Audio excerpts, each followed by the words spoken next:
Hello all, welcome back to our channel. నేను పద్మజ అండి. ఇప్పుడు 9th క్లాస్కి గ్రామర్ చూస్తున్నాము. ఇప్పుడు 4 పాఠాలకి గ్రామర్ చూసామండి. ఇప్పుడు 5వ పాఠం స్నేహం. ప్రక్రియ వచ్చి ప్రాచీన పద్యం, ఇతివృత్తం వ్యక్తిత్వ వికాసం, వివిధ కవులు రచయితలు.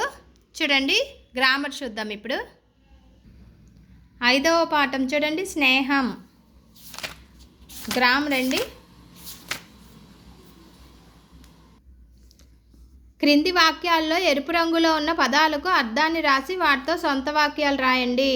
సొంత వాక్యాలు: మానవులు సంపదను మంచి మార్గంలో సంపాదించాలి, ధనాన్ని అనవసర పనులకు ఖర్చు పెట్టరాదు. సంపద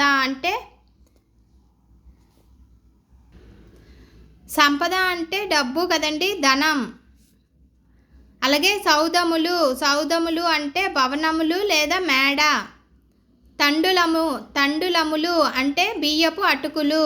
ప్రతిజ్ఞ, శపథం, అంగీకారం. సఖ్యం, స్నేహం. అర్థాలండి, సొంత వాక్యాలు రాయాలవి.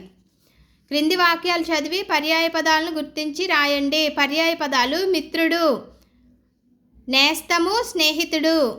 మిత్రుడు అంటే నేస్తము, స్నేహితుడు. తల్పము అంటే శయ్య, పరుపు. అలాగే వసనములు అంటే అంబరములు, వస్త్రాలు. నెక్స్ట్ అండి, ఉదకం అంటే సలిలము, జలము అంటే వాటర్. పత్రం అంటే దళం, ఆకు. పర్యాయ పదాలండి. నెక్స్ట్ నానార్థాలు వచ్చి విభుడు అంటే ప్రభువు, శివుడు, బ్రహ్మ. కను అంటే చూచు, వెదకు, జన్మనిచ్చు. చూడండి, కను అంటే చూచు, వెదకు, జన్మనిచ్చు. దళం అంటే ఆకు, భాగం, దండు. ఫలం అంటే పండు, కార్యం, పరిణామం. నెక్స్ట్ క్రింది పదాలకు సరైన వ్యుత్పత్తి అర్థాలు గుర్తించి రాయండి. గురువు, అజ్ఞానం అనే అంధకారమును ఛేదించువాడు. మిత్రుడు, సర్వభూతాల పట్ల స్నేహభావం కలవాడు, సూర్యుడు. మోక్షం, జీవుని పాశం నుంచి విడిపించేది, ముక్తి, పురంధ్రి. గృహాన్ని ధరించేది. అమృతం, మరణం లేనిది. నెక్స్ట్ క్రింది పదాలను వివరించి రాయండి. బ్రహ్మానందం, సాటి లేని ఆనందం. వివరించి రాయమంటున్నారు. చక్రపాణి, చక్రము పానీయందు గలవాడు. పాని అంటే హస్తము. కుంభవృష్టి, కుండలతో వంచినట్లు పడే పెద్ద వాన. తలతలలాడు, కళ్ళకు మిరుమిట్లు గలిపే వస్తువు యొక్క నిగనిగ. ప్రచండ వాయువు, బాగా ఎక్కువగా భయంకరంగా వీచే గాలి. ప్రకృతి వికృతులు. నెక్స్ట్ హనుమంతుడు కార్యముకై రాముని దగ్గరకు వెళ్ళెను, ఆ కర్జమును సాధించుకొని వచ్చెను. కార్యము అంటే కర్జము. ప్రకృతి వికృతులు. గృహము, గీము, గౌరవం, గౌరవించడం. ధర్మం, దమ్మం, లక్ష్మి, లచ్చి. నెక్స్ట్ మనకి సందులండి. వజ్రాలు అంటే వజ్రము ప్లస్ లు, వజ్రములు. లూలానాల దేశ సంధి మనకి 8th క్లాస్లోనే ఉంది. లూలానాల దేశ సంధి. వజ్రము ప్లస్ లు. దేశాలు, దేశము ప్లస్ లు. పుస్తకము ప్లస్ నా. సమయము ప్లస్ నా. అందము ప్లస్ లు. లూలానాల సంధి 8th క్లాస్లో ఉందండి మనకి. నెక్స్ట్ క్రింది పదాలు కలిపి రాసి సంధి పేరు రాయండి. సంధి పేరు రాయమంటున్నారు. నిత్యానందం, నిత్య ఆనందం. నిత్య ప్లస్ ఆనందం, సవర్ణ దీర్ఘ సంధి. వైభవం, ఉన్నతి. వైభవ ప్లస్ ఉన్నతి, వైభవోన్నతి, గుణసంధి. అతి ప్లస్ అంత, అత్యంత, అనాదేశ సంధి. కానుక ప్లస్ ఏమైనా, కానుకేమైనా, అత్వసంధి. చెప్పిన ప్లస్ అట్లు, చెప్పినట్లు, ఎడాగమ సంధి. చూడండి, అనాదేశ సంధికి ఎడాగమ దేశ సంధికి ఏంటి డిఫరెన్స్? అనాదేశ సంధిలో యావత్తు ఉంటుంది. యావత్తు ఉంటే అది ఖచ్చితంగా అనాదేశ సంధి అని గుర్తుపెట్టుకోవాలి. నెక్స్ట్ చూద్దాము. క్రింది సమాస పదాలకు విగ్రహ వాక్యాలు రాసి సమాసం పేర్లు రాయండి. ఉత్తమ పురుషుడు, ఉత్తముడైన పురుషుడు. అయినా వచ్చినప్పుడు విశేషణ పూర్వపద కర్మధారయ సమాసం. ద్వారకా నగరం, ద్వారకము అనే పేరు గల నగరం. సంభావన పూర్వపద కర్మధారయ సంభాషణ పూర్వపద కర్మధారయ సమాసం. భార్య భర్తలు, భార్యను భర్తను. ద్వంద్వ సమాసం. ఫలపుష్పాలు ఫలమును పుష్పమును ద్వంద్వ సమాసం. నలుదిక్కులు 4 సంఖ్య గల దిక్కులు సంఖ్య వచ్చినప్పుడు ద్విగు సమాసం. విడివిడిగా పూర్వపదంకి ఉత్తర పదానికి సమాన విశేషం ఉంటే అది ద్వంద్వ సమాసం. 8th క్లాస్లో ఉన్నాయండి. నెక్స్ట్ మనకి చేకానుప్రాసాలంకారం. శబ్దాలంకారాల్లో చేకానుప్రాసాలంకారం ఒకటి. దీని గురించి తెలుసుకుందాం. క్రింది ఉదాహరణను పరిశీలించండి. విచారింపని పని చేయరాదు. చూడండి, పని పని అని వచ్చింది. విచారింపని పని చేయరాదు. పై ఉదాహరణను పరిశీలిస్తే పని అనే పదం వాక్యంలో అర్థభేదంతో పునరుక్తమైంది. మొదటి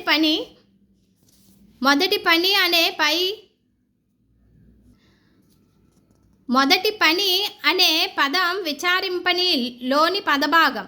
రెండో పని అనే పదం కార్యం అనే అర్థాన్ని ఇస్తుంది. కాబట్టి ఇది చేకానుప్రాసము. ఇక్కడ పని ఉంది కానీ వేరే వేరే సందర్భాల్లో ఆ పదం ఉపయోగించారు కదా.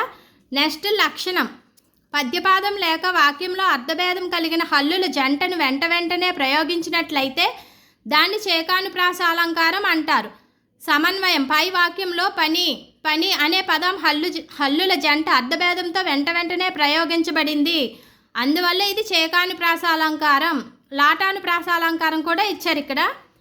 చూడండి, లాటానుప్రాసాలంకారం కూడా శబ్దాలంకారమే. కింది ఉదాహరణ ద్వారా తెలుసుకుందాం. కమలాక్షు నర్పించు కరములు. ఇక్కడ కూడా కరములు అని వచ్చాయి కదండి. పై పద్యపాదంలో కరములు అనే పదం అర్థభేదం లేకుండా తాత్పర్య భేదంతో ప్రయోగించబడింది.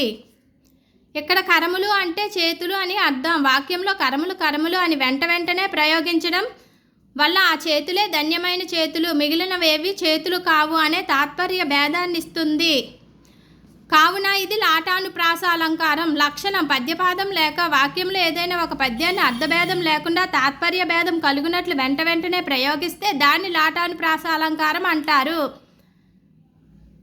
నెక్స్ట్ అండి, మనకి కొన్ని ఉదాహరణలు అయితే ఇచ్చారు. క్రింది వాక్యాల్లో ఉన్న అలంకారాన్ని గుర్తించి లక్షణం సమన్వయం చేయండి. శ్రీనాథుడు వర్ణించు జిహ్వ. లాటానుప్రాస. జిహ్వ. నీటిలో పడిన తేలుతుందా. ఇక్కడ చూడండి, తేలు అంటే మనకి తేలుతుందా అంటే పైకి తేలుతుందా. వేరే వేరే అర్థాలు వచ్చాయి. లాటానుప్రాస. రామబాణం తగిలి వాలిపోయెను. వాలి. లాటానుప్రాస. కందర్ప దర్పములకు సుందర దరహాసములు. ఇది కూడా లాటానుప్రాసేనండి. నెక్స్ట్ చూద్దాము. ఛందస్సు. మనకి ఆటవెల్ది పద్య లక్షణాలు. ఆటవెల్ది ఇచ్చారండి. ఆటవెల్ది శేషము కందము ఒకటనమాట. చంపకమాల ఉత్పలమాల మత్తేబము సార్ధులము ఒకటి. చూడండి, ఆటవెల్లి పద్యం ఉపజాతికి చెందిన పద్యాలు అనమాట. ఏంటి? ఆటవెల్లిది శేషము కందము. ఆటవెల్లిది పద్యం ఉపజాతికి చెందినది. పద్య లక్షణాలను పరిశీలిద్దాం. ఇందులో 4 పాదాలు ఉంటాయి. 1వ 3వ పాదాలు ఒక విధంగా, 2వ 4వ పాదాలు ఒక విధంగా ఉంటాయి. 1వ 3వ పాదాల్లో వరుసగా 3 సూర్యగణాలు 2 ఇంద్రగణాలు ఉంటాయి. 2, 4 పాదాల్లో 5 సూర్యగణాలు ఉంటాయి. ఇది ఆటవెల్లిది పద్యం లక్షణమండి. 1, 3 పాదాల్లోని 3 సూర్యగణాలు 2 ఇంద్రగణాలు ఉంటాయి. 2, 4 పాదాల్లో 5 సూర్యగణాలే ఉంటాయి. ఇది ఆటవెల్లిది పద్యం యొక్క లక్షణం. ప్రతిపాదంలో 4వ గణంలోని మొదటి అక్షరానికి యతి చెల్లుతుంది. యతి చూడండి, ప్రతిపాదంలో 4వ గణంలోని మొదటి అక్షరానికి యతి చెల్లుతుంది. యతి లేని చోట ప్రాసయతికి చెల్లుతుంది. ప్రాసనియమం లేదు ఆటవెల్లిది పద్యానికి. పై లక్షణాలను పరిశీలించినప్పుడు ఆటవెల్లిది పద్యం ఇంద్రగణాలు సూర్యగణాలు చేత ఏర్పడుతుందని తెలుస్తుంది. వీటిని గురించి తెలుసుకుందాం. ఇంద్రగణాలు అవి నల, నగ, సల, భ, ర, త. నలము అంటే మనకి 3 లఘువులు కదండి. యమాత రాజబాన్స చక్రంలో నా అంటే 3 లఘువులు. దానికి లా ఉందని ఎక్స్ట్రా ఒక లఘువు పెట్టారనమాట. నగము 3 లఘువులు, గా ఉంది కాబట్టి ఎక్స్ట్రా ఒక గురువు. మనకి యమాత రాజబాన్స రావాలండి ఫస్ట్. అది వస్తేనే మనకి ఇవి అన్నీ అర్థమవుతాయి, లఘువులు గురువులు. సలము లఘువు గురువు లఘువు. భగనము బా అంటే మనకి ఎలాగా గురువు లఘువు. నెక్స్ట్ అండి, సూర్యగణాలు 2 సగనము హగనము లఘువులు గురువు. నెక్స్ట్ కింది ఉదాహరణ ద్వారా ఆటవెలది పద్య లక్షణాలను సమన్వయం చేయండి. ఇదిగోనండి ఇక్కడ మనకి ఇచ్చారు. మనకి ఇక్కడ ఇచ్చారు కదా 3 సూర్యగణాలు 2 ఇంద్రగణాలు. ఇక్కడ చూడండి 3 సూర్యగణాలు 2 ఇంద్రగణాలు ఉంటాయి ఆటవెలది పద్యంలో. అయిపోయిందండి. నెక్స్ట్ వచ్చి మనకి 6వ పాఠం తీర్పు నెక్స్ట్ వీడియోలో చూద్దాం. Bye friends.